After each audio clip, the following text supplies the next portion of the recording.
This is Dr. Wendy Widder and her teaching on the book of Daniel. This is session number 2, Interpretive Questions and Issues.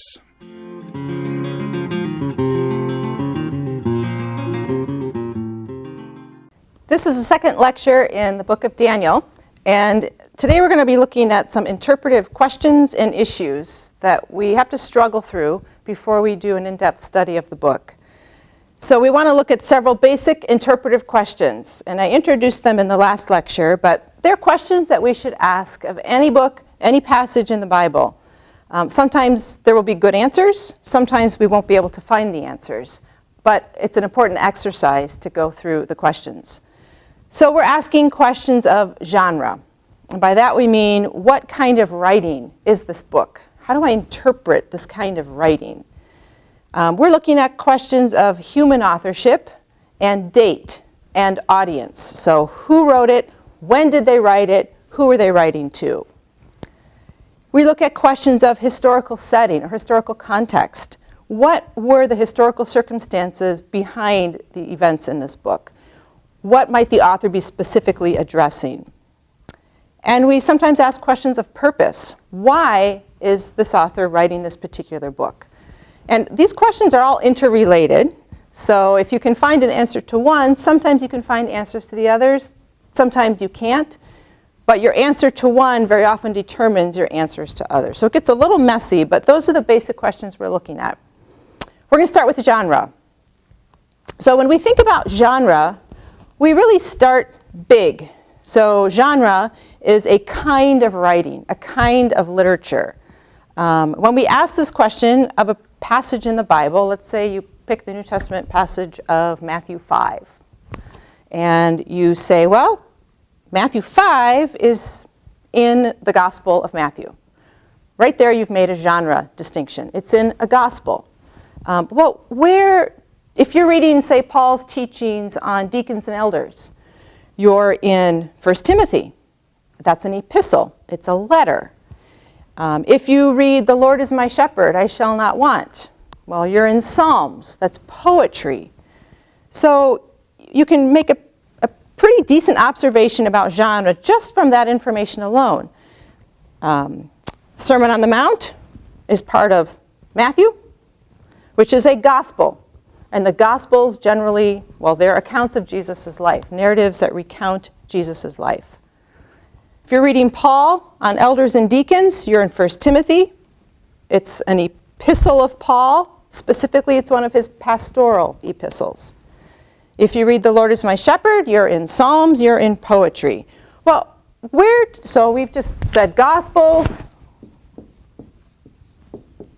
We said epistles. And we said poetry. Well, where do these categories come from? Where do we get this category of Gospels? Where do we get this category of epistles, poetry? Where does that come from? Well, for the most part, these genres come out of the organization of the Bible, or the canon, the organization of the canon. So if you look at the New Testament, it breaks down into 4 Gospels: Matthew, Mark, Luke, and John. Then there's Acts, which is history.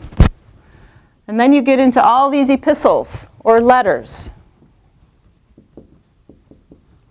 And then you've got that delightful apocalyptic at the very end. We go out with a bang. This is how the New Testament canon is organized. If you look at the Old Testament, we have Torah or Pentateuch.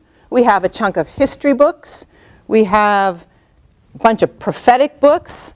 So the canons are organized, for the most part, according to books that are similar. They're grouped together, and those are genres. Well, where does Daniel fall in our Old Testament grouping?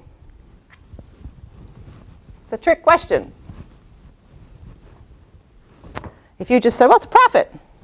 Yes, if you're looking at a particular canon, it's a prophet. So when we come to the book of Daniel, we have a problem. Because Daniel, in the Jewish, or specifically Hebrew, canon, Daniel is not one of the prophets. is one of what we call the writings.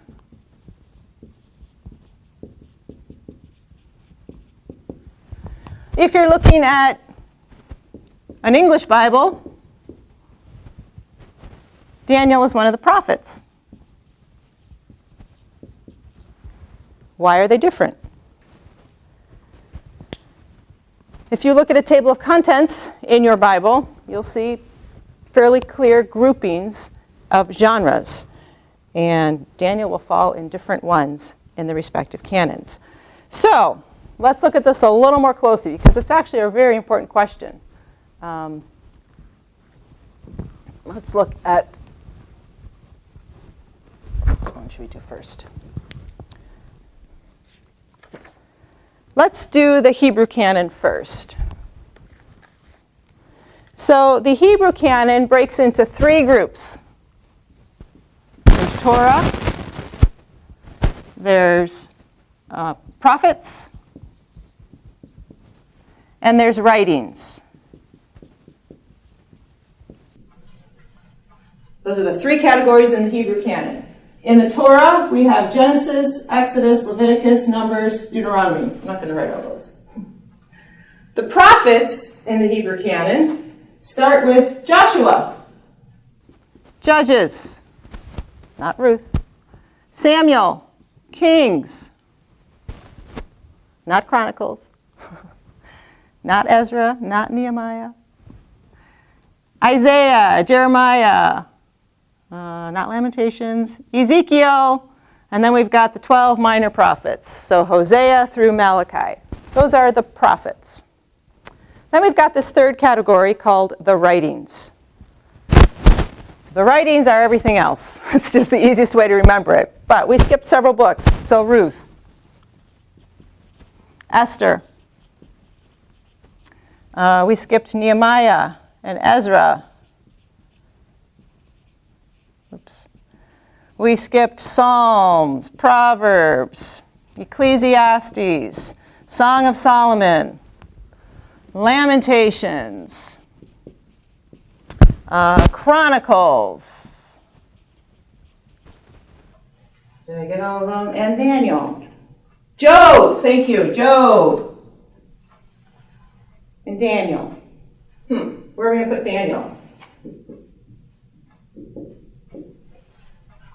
Torah, prophets, writings. Daniel's among the writings. If we were to talk about what these books are besides everything else, we can be a little more specific than that. We've got poetry and wisdom here. Here we have Ezra and Nehemiah and Esther are recounting life in the land either after the exile or land still in the diaspora period. So take setting in Persia. So narratives, stories, accounts that happened on the other side of the actual exile. Chronicles is an interesting one. Chronicles is a retelling of a whole lot of Kings and Samuel. But it's told from a different perspective. It's told from the other side of exile. So you'll find a lot of the same stories as up here, but told with a different perspective and different purpose. Ruth is set back here in the time of the judges, but it's included in the writings. Daniel. Why is Daniel here? Well, you could say, and I think what the Hebrew Canon is focusing on, at least with respect to the book of Daniel, is that this is set in exile. It is recounting events that happened in exile and looking ahead to things after exile. So that could be one explanation for why it's included in the writings. There are other reasons it might be included in the writings. Some people would say it's based on dates of the book. So Torah, this is the oldest collection. The prophets, that's the second oldest collection. So we talk in the New Testament, we talk about the law and the prophets. That's these two, the law and the prophets. And the writings is everything that happened when these prophets were done. after these books were closed, perhaps this is everything that came after. Maybe. So some people will say, well, that supports Daniel having a later date. We'll get to that. It has a later date. Maybe. Maybe not. Other people will say, Daniel falls here instead of up here with Isaiah, Jeremiah, Ezekiel, and the minor prophets, because he's not really a prophet like they are. So these prophets were sent by God to the people of Israel to call them back from their sin, call them back to the covenant. Turn from your wicked ways, come back to the covenant. That was the job of these prophets. I had a professor who liked to call them covenant policemen. They were the ones who were out policing the covenant. Come back, obey the covenant. Daniel does not do that. There is one chapter in the book that even suggests the covenant. That's it. So he's not an ordinary prophet in that sense. So that's a theory for why Daniel in the Hebrew Canon is not included with the prophets, and it's one of the writings. A third theory is that Daniel and his three friends, who we know most commonly by the names of Shadrach, Meshach, and Abednego, they have Hebrew names, but for right now we'll just stick with Shadrach, Meshach, and Abednego. They are portrayed in the book of Daniel kind of after the manner of wise people or sages. They have these wisdom qualities. And in the writings are the wisdom books. So maybe that's why the book of Daniel is grouped here, because it has this wisdom flavor to it. That's possible. Another theory is that the book of Daniel shares a number of things with the book of Esther. So they are both stories about Israelites or Jewish people who are living in and serving in, for all practical purposes, foreign courts. So sometimes they're classified as court tales. So there are some similarities between Daniel and Esther, so they put those two books together.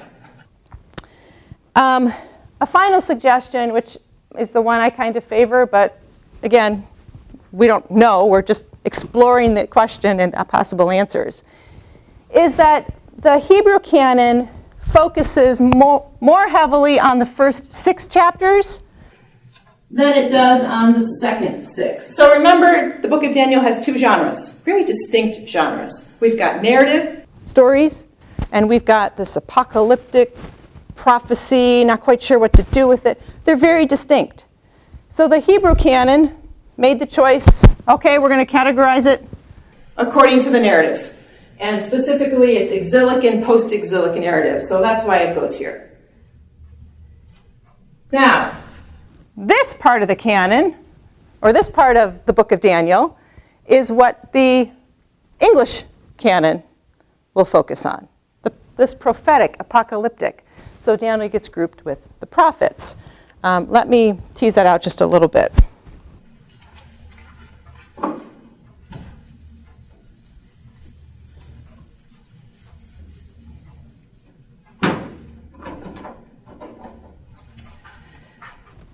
Okay, so, one second.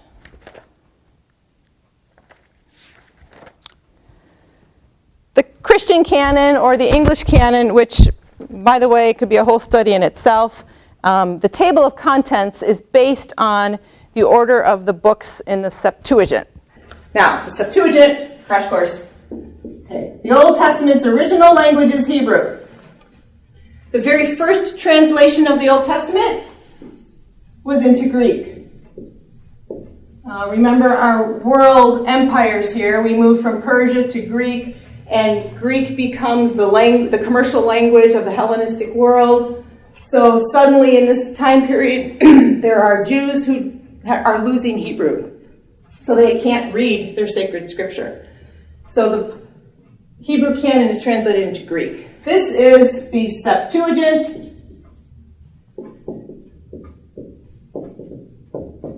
Sometimes just simply LXX.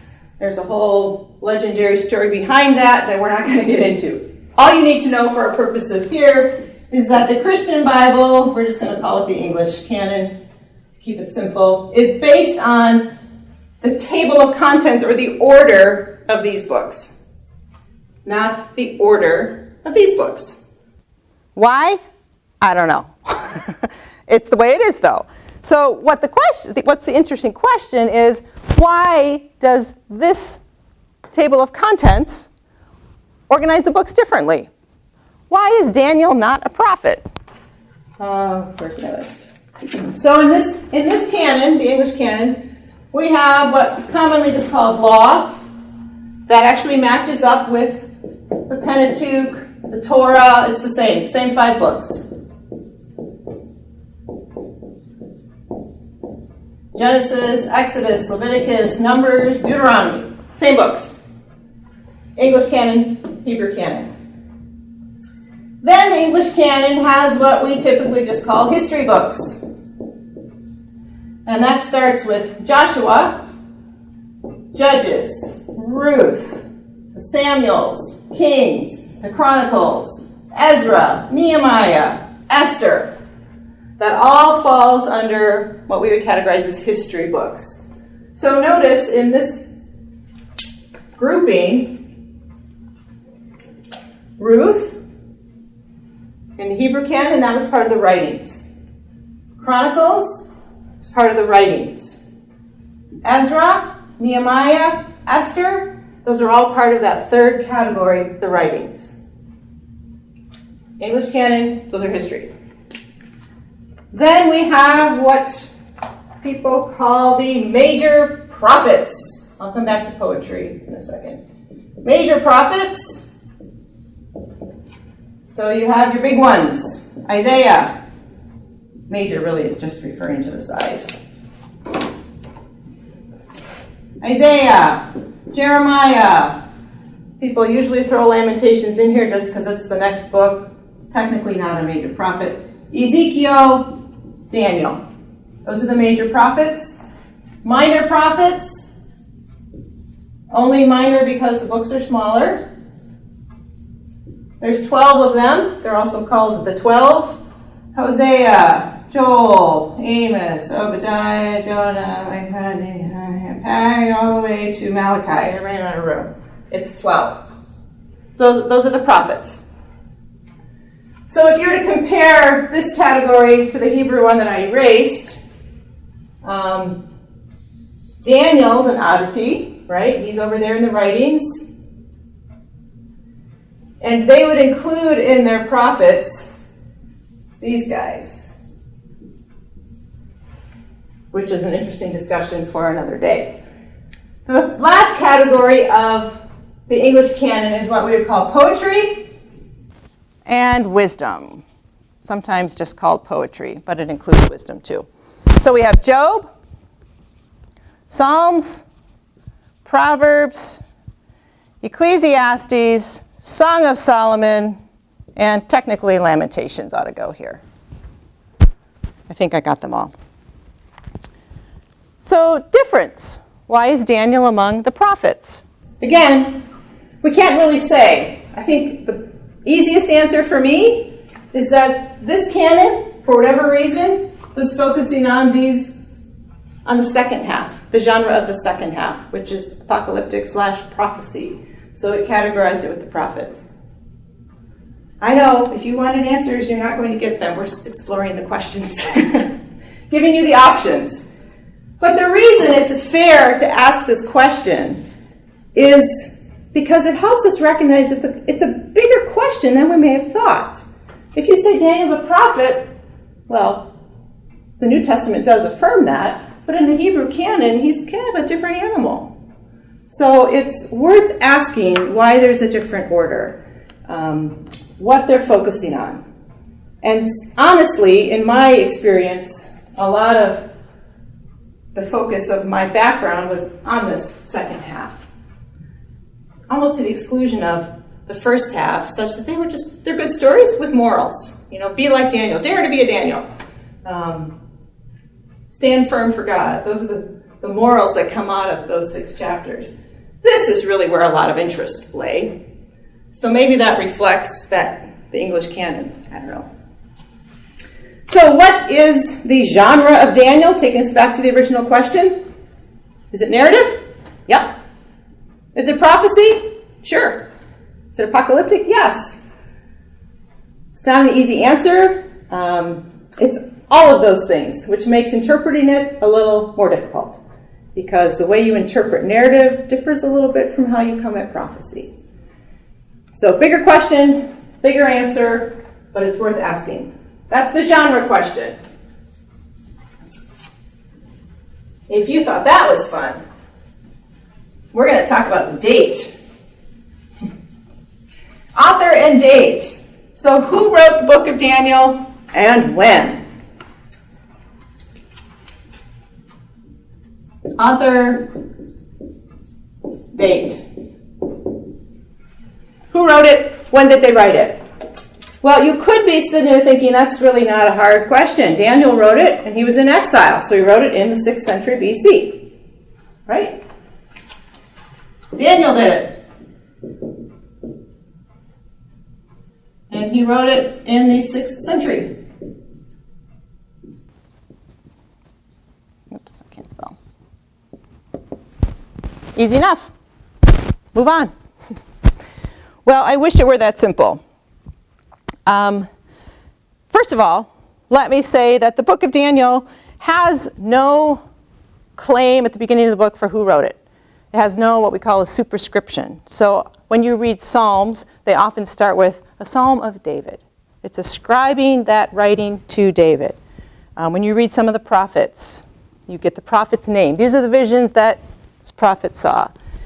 In the New Testament, it's a little more prevalent. So I, Paul, to the church at. A lot of the biblical books, especially in the Old Testament, do not have those superscriptions, those statements of who wrote them. And in the book of Daniel, the first half, those are those stories, right? They are stories about Daniel, but there's no claim that Daniel wrote them. Daniel, in fact, appears as a character in the stories, so in the third person. So if Daniel did write them, he wrote them as if he were the omniscient narrator outside the story, and he's looking in and he's talking about himself as a character, which is entirely possible. But just be aware, the book makes no claim, the first half, for authorship in those stories. In the second half, those visions, they are told as first-person reports. I, Daniel, was along the river, etc., etc. So we have I, Daniel. And then he reports the vision that he had. Interestingly enough, though, these reports, at least some of them, are set in a framework of a third-person narrative. So the chapter will begin, for example, chapter 7 begins. In the first year of Belshazzar, king of Babylon, Daniel was in his bed in Babylon, and he dreamed a dream. Well, that's narrative, and it's third person. Daniel's not saying, hey, in the first year of Belshazzar, I was in bed dreaming, and here's what I saw. So in these visions, we have these reports embedded in a third-person narrative.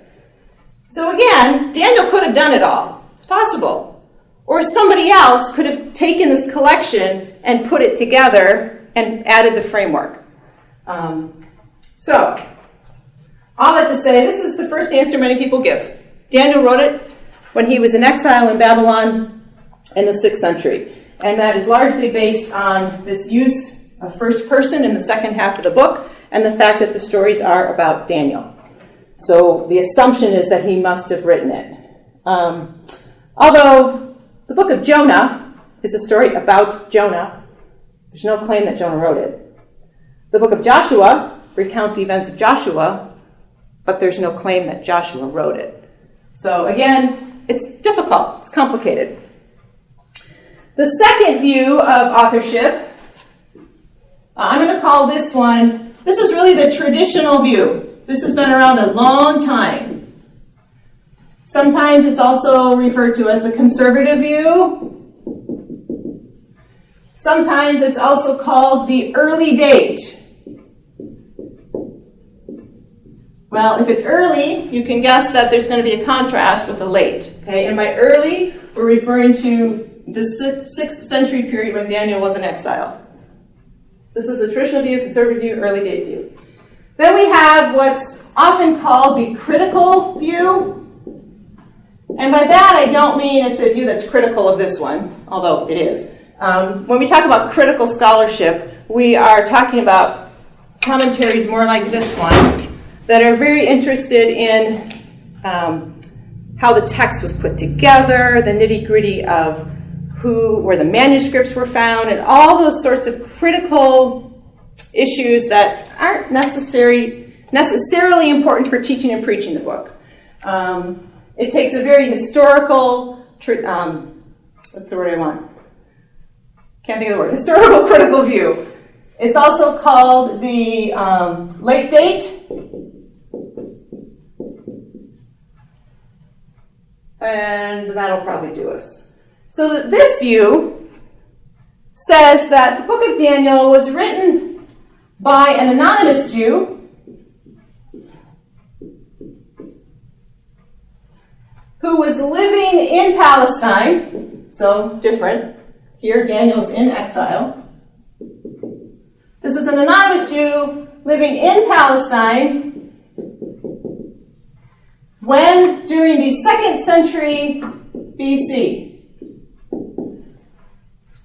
If that sounds kind of random to you, let me sort of take you back to the first lecture where we had this massive timeline here. The 2nd century BC was what we focused on down here, these events surrounding the defiling, the desecration of the temple under Antiochus Epiphanes. So it's often referred to as the Antiochian persecution. This really horrible time in Jewish history during the reign of Antiochus IV Epiphanes, the Seleucid king. So this is the critical view. This is the traditional view. What is this based on? Did someone just sit down one day and pull this out of a hat? I mean, an anonymous Jew in Palestine, 2nd century? Why? Well, a couple things. So remember I told you this view kind of bases itself on, Daniel claims to have seen these visions. Daniel, it's written in first person. This view is a little more interested in, there's a whole lot of third person too. So you can't say Daniel wrote the whole book. Maybe someone else wrote it. Let me collect my thoughts here a second. So they say it'd be very strange for this book to start in third person and then switch. Why didn't Daniel just do it all in first person if he was writing it?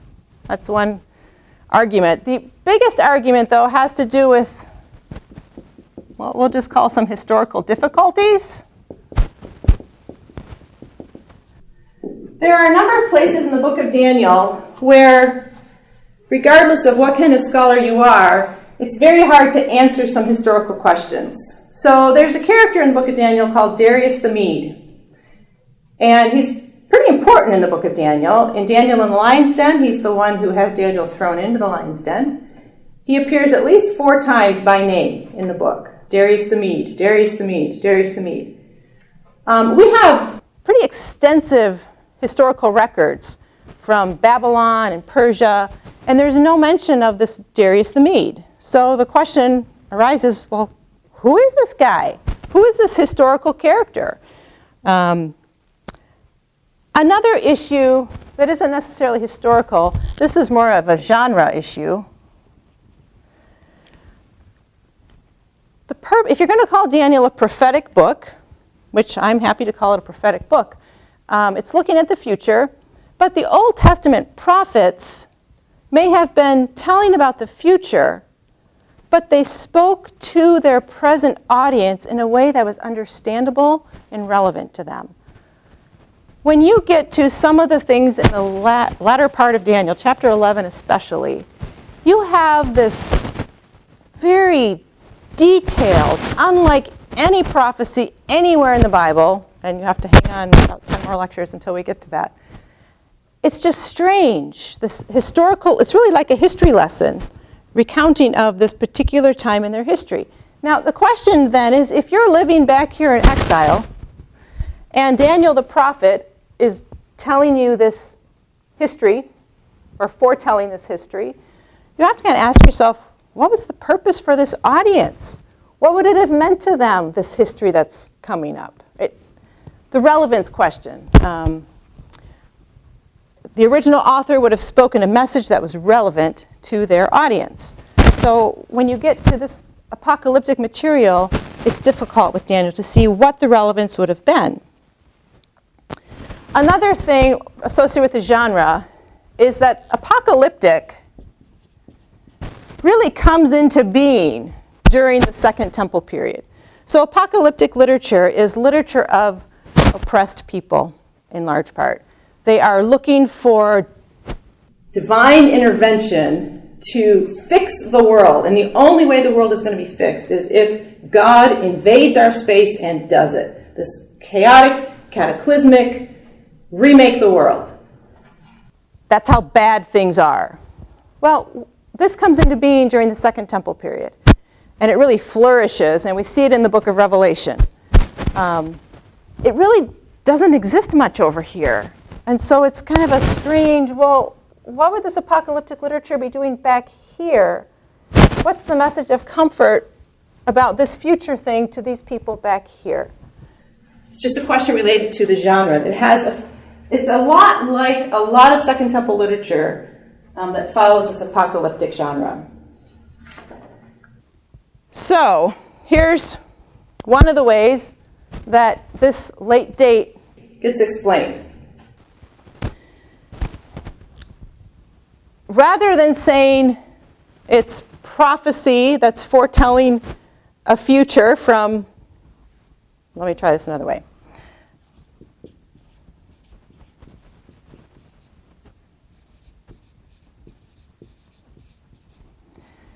In apocalyptic literature, aside from the book of Daniel, we know of a specific kind of genre called ex eventu prophecy. After the event. Oops. I'll let that sink in. Prophecy after the event. Okay, well, that's not really prophecy. That's history, isn't it? Well, here's how it works.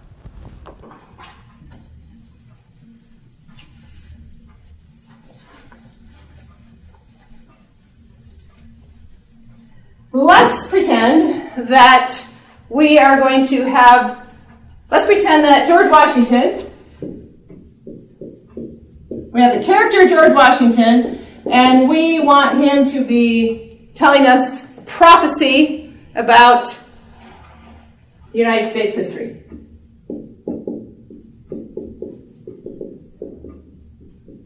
Okay? So, George Washington is the character that we're adopting. Okay, this isn't actually George Washington. This is me here in, let's say I did this in 1990, and I want to take on the persona of George Washington to tell USA history. So I have George Washington as the prophet telling history, okay, or foretelling what's to come. So George Washington accurately tells the Revolutionary War. We won. He accurately recounts the Civil War. He recounts the Industrial Revolution. He goes through U.S. history perfectly, okay? And then he gets to a certain spot here where it's a little bit off. Not quite right. We're going to put this at about 1990. He suddenly starts predicting things that aren't accurate. So maybe he says, boy, I got to remember my history. Maybe he says that George H.W. Bush was president for 2 terms. Well, that's not historically accurate, right? But you might give him a little bit of license since it's actual future event for him, okay? When he's telling this, he's spot on. When he's actually telling the future, he's a little off. So if we put this in the book of Daniel, the late date theory says, so somebody in the 2nd century BC was recounting history as if it were a prophecy, and when it gets to a certain point, he's a little bit off. It's not quite right. And the reason he's a little bit off is because he's actually prophesying. He's actually trying to foretell, and he gets it wrong. It's a very complicated sort of thing, and you're saying that doesn't make any sense. Why would you dream that up? Well, I didn't dream it up. It actually is a known genre. That they would adopt the name of a respected, venerable character from history, so in this case, Daniel, take on Daniel's name and have him recount this prophecy that's actually history up to a certain point, and then it goes forward, and he gets things a little bit off because it's actually this anonymous author who's now foretelling real future. It's a known genre. The question is that the genre that's being used in the Bible? And that's a question that people will answer differently. So some people will say, that's deceptive. You can't. That's just wrong. You can't do that. God wouldn't use that genre. Other people will say, what do you mean God wouldn't use that genre? A genre is not a moral category. Who's to say that if that's a known genre, God couldn't have used it? Well, you say, well, what's the point? Why bother? Well, this kind of genre where you foretell things that are historical as if they're coming was meant to encourage people. You say, well, how would that happen? Because you see how everything happened exactly as the prophet said it would happen. So God is making history move just exactly as it was prophesied to move. And the theory then is that that would have offered encouragement about God's sovereignty to the audience that was hearing it. Okay, that's a quick look at a pretty complex issue. We'll come back to this when we get to the second half of the book. But I do want to say is that this question of the author date is often used as a litmus test of people's orthodoxy. So do you really affirm the sovereignty or the truth of Scripture? If you do, well, certainly then Daniel must have been written in the 6th century by a real Daniel. And I think that's a little simplistic. It's a little reductionistic of a pretty complex genre issue. And I would just encourage you to have your eyes open and to be willing to hear both sides, because there really are faithful interpreters with a high view of Scripture who take different views on this. So it's not the kind of test you want to use on someone to see whether they really believe the Bible. That's the author date question. We have two other questions that are actually related to this one. So the audience and setting. Well, that comes down to who you think the author was. If it was Daniel in the 6th century, who was his audience? Well, it was exilic or diaspora Jews who were living in, scattered from the land. So diaspora Jews. And what was his purpose? Probably to encourage them that God was going to be faithful, God would restore them, God had a plan and a purpose for them, in spite of the fact that they'd been taken from their land, they'd lost their temple, their king. So encouragement, comfort even.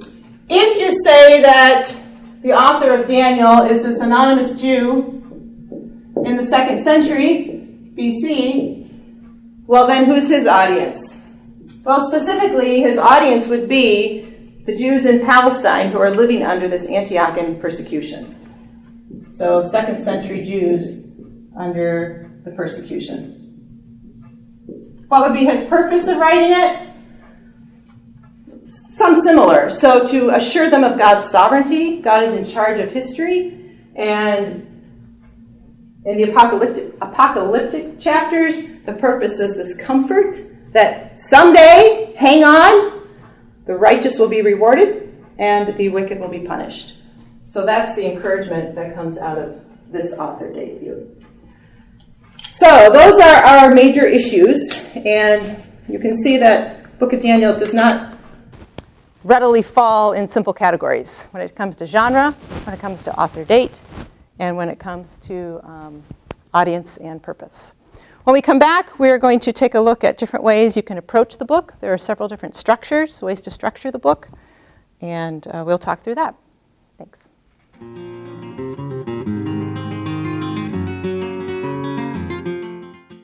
This is Dr. Wendy Widder in her teaching on the book of Daniel. This is session number 2, Interpretive Questions and Issues.